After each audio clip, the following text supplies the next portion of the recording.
শেষ 5 বছর ধরে শিশির বাবুর কোন ছেলে কোন ফুলে আছে শিশির বাবুও হয়তো বুঝতে পারেননি। আমরা আপনাদের কাছে জানতে চাইছি, পশ্চিমবাংলায় এ দৃশ্য ছিল? পশ্চিমবাংলায়, এ বাংলার বুকে বামপন্থীরা সরকার চালিয়েছি, আমরা লাল ঝান্ডা সরকার চালিয়েছি, সিপিআইএম আমরা জিতেছি, কিন্তু কখনো তো কাউকে কোনোদিন এরকম ভাবে অনৈতিক ভাবে দল বদলের খেলা খেলতে হয়নি। সকালে সিপিএম, বিকেলে তৃণমূল, পরের দিন কংগ্রেস, এই খেলাও তো কোনোদিন খেলতে হয়নি। তাহলে আজকে খেলতে হচ্ছে কেন? তার কারণ ওরা বুঝে গেছে রাজনীতিটা এখন ওদের কাছে একটা ধান্দা, রাজনীতিটা এখন ওদের কাছে একটা ব্যবসা। এই ব্যবসাতে যদি পয়সা কামাতে হয় তাহলে যখন যেদিকে লাভ আছে তখন সেদিকে যাও। কখনো পদ্ম ফুলে যাও, পদ্ম ফুল থেকে কখনো জোড়া ফুলে যাও, জোড়া ফুলে থেকে চুরি করো, জোড়া ফুলে থেকে দুর্নীতি করো, জোড়া ফুলে থেকে কোটি কোটি টাকার তোলা তোলো, আর নিজে বাঁচবার জন্য টুক করে পদ্ম ফুলে চলে যাও। আর পদ্ম ফুলে গিয়ে তুমি তারপরে সাধু সন্ত হয়ে যাও। চলতে পারে না মা বোনেরা। আমরা বামপন্থীরা বলছি, আমরা দিন বদলের লড়াই লড়তে নেমেছি। এই যে বিষ্ণুবার 2 অঞ্চলের 6 জন আমাদের জনপ্রতিনিধি, সাথে একজন পঞ্চায়েত সমিতি। আমরা আপনাদেরকে বলছি কিসের জন্য, কোন কারণে মানুষ হঠাৎ পঞ্চায়েতের ভোটে আমাদেরকে ভোট দিলেন? কোন কারণ আছে আলাদা করে? আলাদা কারণ আছে। তার কারণ সাধারণ মানুষ তার অভিজ্ঞতা দিয়ে বুঝতে পারছে যে বিজেপি বলেছিল আমি তৃণমূলের বিরুদ্ধে লড়বো, তারা তৃণমূল থেকেই লোক ধার নিয়েছে বিজেপি তৃণমূলের বিরুদ্ধে লড়বার জন্য। যে তৃণমূল বলছে আমি বিজেপির বিরুদ্ধে লড়বো, তারা বিজেপির থেকেই লোক নিয়ে এসে বলছে আমি বিজেপির বিরুদ্ধে লড়বো। অর্জুন সিং হতে পারে, শুভেন্দু অধিকারী হতে পারে, মুকুল রায় হতে পারে, সব্যসাচী হতে পারে, অথবা যে কোনো পশ্চিমবাংলার এই তৃণমূল আর বিজেপির চলতে থাকা নেতা। আপনি তাকিয়ে একবার দেখুন তো, এদেরকে জিজ্ঞাসা করলে এরা ঠিক করে বলতে পারবে না। বলতে পারবে না তার কারণ কি? এরা জানে এদের মধ্যে একটা গোপন বোঝাপড়া হয়ে গেছে। কি বোঝাপড়া হয়েছে?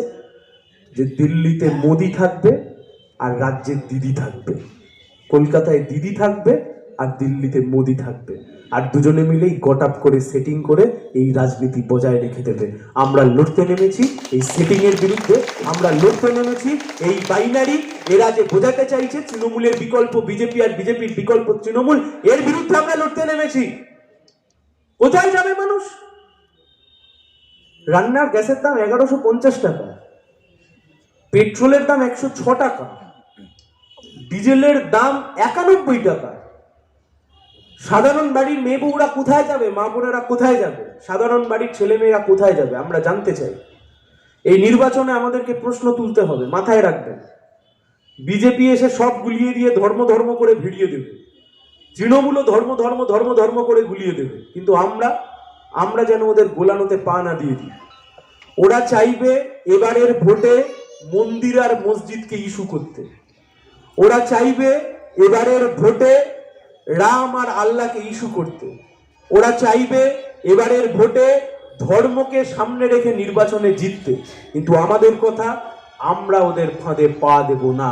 ওরা ধর্মকে ইস্যু করে লড়বে, আমরা মানুষের রুটি রুজি বেরোজগারি, আমরা মানুষের কষ্ট যন্ত্রণা একে তীব্র থেকে তীব্রতর করা, এই লড়াই লড়তে নেমেছি আমরা। এটাকেই আমাদের প্রতিষ্ঠা করতে হবে। বিজেপি আমাদেরকে এসে একটা টুক করে ইস্যু সামনে ধরিয়ে দিল, আর আমরা সারাদিন ধরে তাতে যদি আলোচনায় মেতে গেলাম, তাহলে বুঝবেন আমরা ওদের জালে পড়ে গেলাম, আমরা ওদের ফাঁদে পা দিয়ে দিলাম।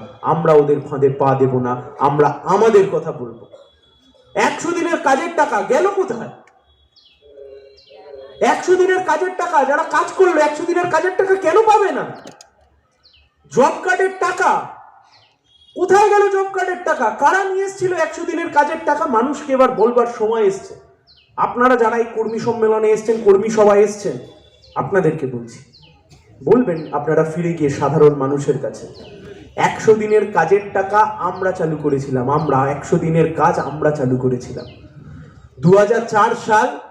এই আমি যেমন ভোটে দাঁড়িয়েছি, এমন ভাবে 61 জন সাংসদ যখন দিল্লিতে গেছিল, সেই সময় গরিব সাধারণ প্রান্তিক খেটে খাওয়া মানুষের যাতে হাতে 100 দিনের কাজ থাকে বছরে, তার জন্য আমরা আইন নিয়ে এসেছিলাম যে 100 দিনের কাজের অধিকার দিতে হবে। 2004 থেকে চলে আসছিল। আমরা তারপর সংসদে দাঁড়িয়ে বললাম 100 দিন নয়, এবার 100 দিনকে বাড়িয়ে 200 দিন করতে হবে।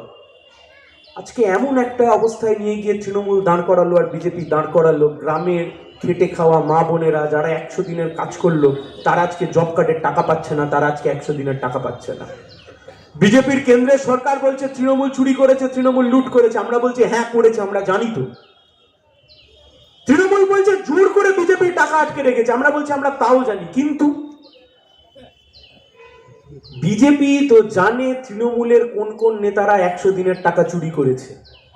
গোটা পশ্চিমবাংলায় বিজেপি 100 দিনের কাজের টাকা চুরি নিয়ে, জব কার্ড চুরি নিয়ে একটা কোনো এফআইআর করেনি, একটা এফআইআর করেনি।